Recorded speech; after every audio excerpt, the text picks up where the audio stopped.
BJP সরকার আছে আমাদের বাংলার পরিযায়ী শ্রমিকদের তাদের হ্যারাসমেন্ট হচ্ছে। এটা ভারতবর্ষ, যেখানে আমরা সবাই সব প্রদেশের মানুষ এসে থাকি।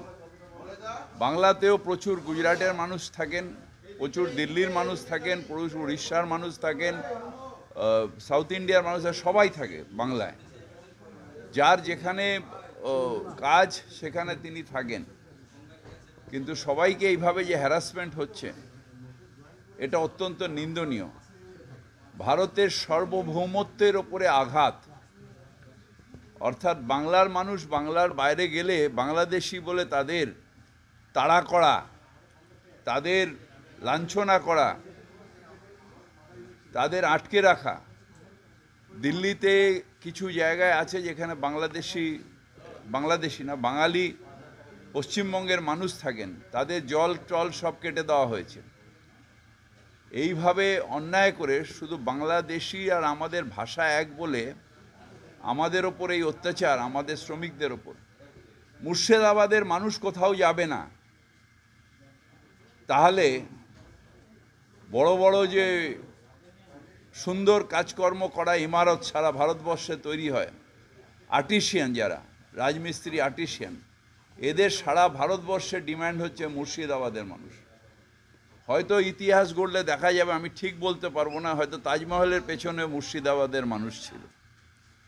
সুতরাং মুর্শিদাবাদ এমন একটা জায়গা যেখানে full of artisans, full of technicians, full of যারা সুন্দর ভাস্কর্য, এইসব মুর্শিদাবাদে পাওয়া যায়।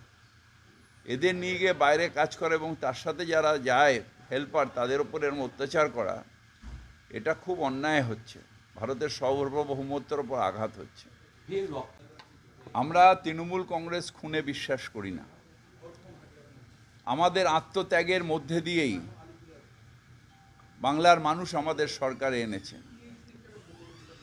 আমরা, আমাদের নেত্রী মমতা বন্দ্যোপাধ্যায় বলেছিলেন, বদলা নয় বদল চাই, নতুন বাংলা গড়তে চাই। নতুন বাংলা হয়েছে, বদলার জন্যে নয়। কিন্তু যে দলটা এসে উস্কানি দিচ্ছে, ধর্মীয় উস্কানি দিয়ে হিংসা করছে, যেরকমভাবে গুজরাটে করেছিল, এরা খুব ডেঞ্জার একটা,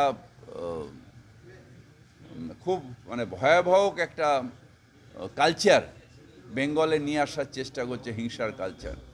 আমাদের বাংলায় হিংসার বিশ্বাস করে না। আমাদের বাংলা চৈতন্যের বাংলা, যেখানে আমরা বলি মেরেছ কলসির কানা, তাই বলে কি প্রেম দেব না। সেটা আমি জানি না, সেগুলো নিয়ে হবে। কিন্তু আমি এইটুকু বলতে পারি যে পুশ ব্যাক পুশ আউট এটা বিএসএফের এখতিয়ারে পড়ে না। যদি কোনো ইললিগাল ইমিগ্রেন্ট থাকে তাকে অ্যারেস্ট করে পুলিশে দিতে হবে, পুলিশ কোর্টে দেবে, কোর্ট ঠিক করবে তাকে ডিপোর্ট করবে নাকি জেলে রাখবে, সেটা কোর্ট ঠিক করবে। এটা কোনো এজেন্সির বা কোনো যারা সিকিউরিটি এজেন্সির আওতায় পড়ে না, যে পুশ আউট পুশ ব্যাক এগুলো আওতায় পড়ে না।